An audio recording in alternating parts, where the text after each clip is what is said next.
तो पहले उसका विरोध होता है, खासकर जो कि फिलोसफी वाली बातें हैं, यानी कोई ऐसी ज्ञान की बातें, विचारों की बातें, तो पहले विरोध होता है। लेकिन आप समझो कि आज जो चीज़ें पुरानी हैं, जो रिवाज हैं, जो विचार हैं पुराने समझ रहे हैं हम, वो कभी ना कभी तो नए थे, है ना, हमेशा पुराने थोड़ी होते हैं। लेकिन नए को एक्सेप्ट करना यानी जड़ता को छोड़ना, ये हर एक आदमी कर नहीं पाता। और बाबा ने शिव बाबा की इस डायरेक्शन को पकड़ा और बिना परवाह किए, क्योंकि बाबा कहते थे परवाह थी पार ब्रह्म में रहने वाले की, अब वो मिल गया तो परवाह नहीं।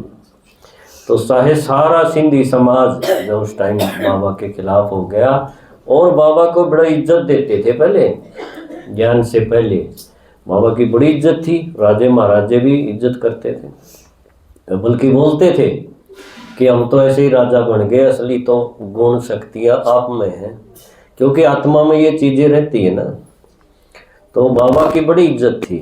लेकिन जब से ये ज्ञान बाबा ने, शिव बाबा ने उनके मुख से बोला, तो ये तो था सारा एकदम अलग, शास्त्रों की भी काट, गुरु गोसाइयों की भी काट, कोई भी चीज़ तो नहीं छोड़ी जिसको बाबा ने ये कहा हो कि ये ठीक है।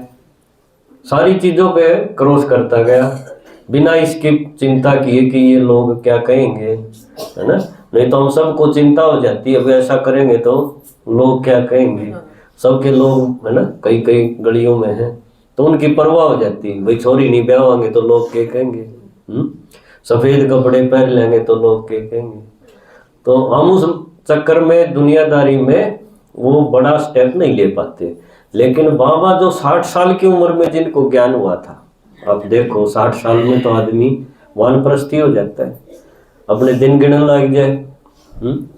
लेकिन बाबा ने उस टाइम दुनिया बदलने का एक मार्ग, जिसमें चैलेंजिंग था पूरा ही, कोई साथ नहीं था, साथ था वो ऐसा जो दिखे नहीं, दुनिया में कोई और साथी नहीं, अपने घर के भी साथी नहीं, जो साथ रहा करते वो भी दुश्मन हो गए, सरकार भी दुश्मन हो गई, मुकदमे भी शुरू हो गए।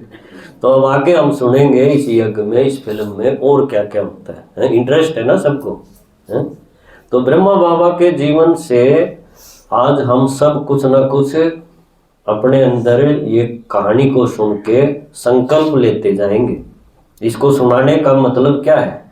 यही मतलब है कि उनके अंदर जो भी गुण विशेषताएं, जो शक्तियां आज हम सुनेंगे, तो वो अपने अंदर जीवन में हम उसको कोई ना कोई विशेषता को लेके आएंगे।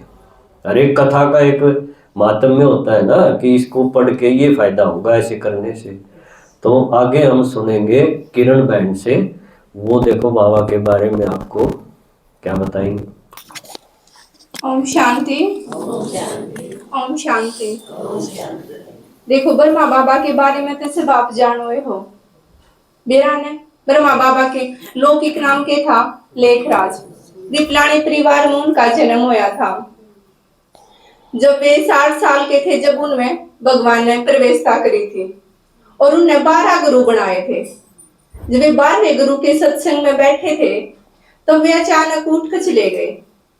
वे भक्ति मार्ग में थे, जब भी अपने गुरु का बहुत मान करा करते, हर एक चीज का विशेष ध्यान रखा करते, कदे गुरु ने किसी चीज की कोई कमी ना हो जा। पर जब भगवान उनमें आया, जब क्या होया, वह लगन और बढ़ गई।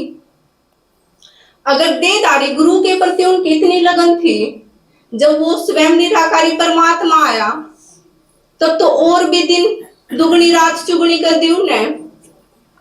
तो भगवान ना कयू यज्ञ रचा। यज्ञ का मतलब क्या हुआ है? हम सबका वह है ना कि या चीज यज्ञ में दे दे, मैं नू यज्ञ में लगा दे, मैं तो यज्ञ का मतलब क्या हुआ है? बताओगा कोई? यज्ञ का मतलब वो हुआ है वह पवित्र अग्नि, जिसमें आदमी के रहे अपने विकारा की आहुति दे है। यज्ञ उसे न कहा है ना। तो बाबा नाते सबसे पहला किस चीज की आहुति दवाई थी? पवित्रता की।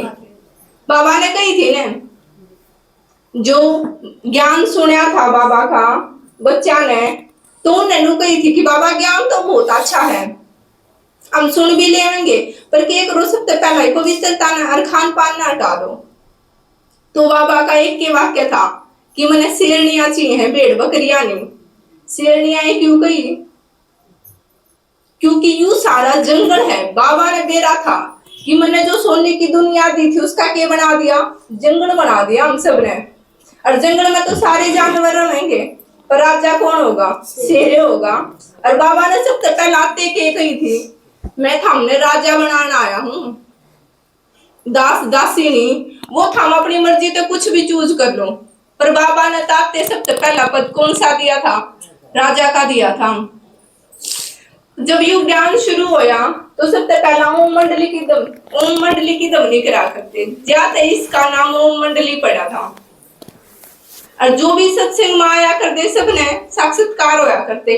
बाबा ने कुछ समय बाद वो पार्ट बंद कर दिया था, पर बाबा ने एक बात और कही थी कि यू पार्ट लास्ट में फिर शुरू होगा। पर थामने क्यों होगा? फिर पछतावा होगा ने। क्यों? क्योंकि जो हमने फिर हमारी असली स्टेज दिखेगी, पर उस टाइम पे हमारा टाइम जा चुका होगा। भारत में आने के बाद भी काफी सारी प्रॉब्लम फेस करी थी, भूखमरी भी आई थी। एक टाइम बाबा ने जो बीमार थे उनसे भी कह दिया था एक एक बाजरे की रोटी और लस्सी, पर कुछ भी नहीं होया। पर वो क्या था, एक बाजार डलिया नहीं करे। जो मजबूत थे, अच्छे बच्चे थे, वे रुक गए, बाकी क्या हो गया? चले गए ना, नहीं रुके ना। और जो आज रुक गए, आज उनका नाम है। जो चले गए उन्हें कोई याद करे है? तो अंत टाइम में भी बाबा ने तो ये कही है कि एक बार और आऊंगा। हमारे में भी कोई काफी सारी प्रॉब्लम आ जाए, छोड़कर चले जाना है ना, कि बाबा तुम्हारी हेल्प करता ही नहीं। अरे बाबा हेल्प पे तो करे है, वो पेपर है, टाइगर पेपर बाबा का है ना, कि माया के टाइगर पेपर है, वो पेपर आवे हम छोड़कर चले जावे हैं। बाबा का दीदी ने बताई थी कि बाबा का भवन जलाया, उसका तो जिक्र महाभारत में भी है। आड़े की जलाया था, लखी भवन जलाया था, महाभारत में कौन सा भवन जलाया था? लाखा भवन जलाया था ने, पर किसी का कुछ होया, सारे पांडव बच गए और कौरवा ने आग लगाई थी। तो ये जो अपने विरोधी हैं ये सारे कौरव हैं। और बाबा ने महाभारत में भी हमने देखा है कौरवा का क्या होया है, विनाश होया है। तो जीत हमेशा पांडवा की होगी, और बाबा ने सब आकर के बतायो आप सबके हो पांडव हो। ठीक है, ओम शांति।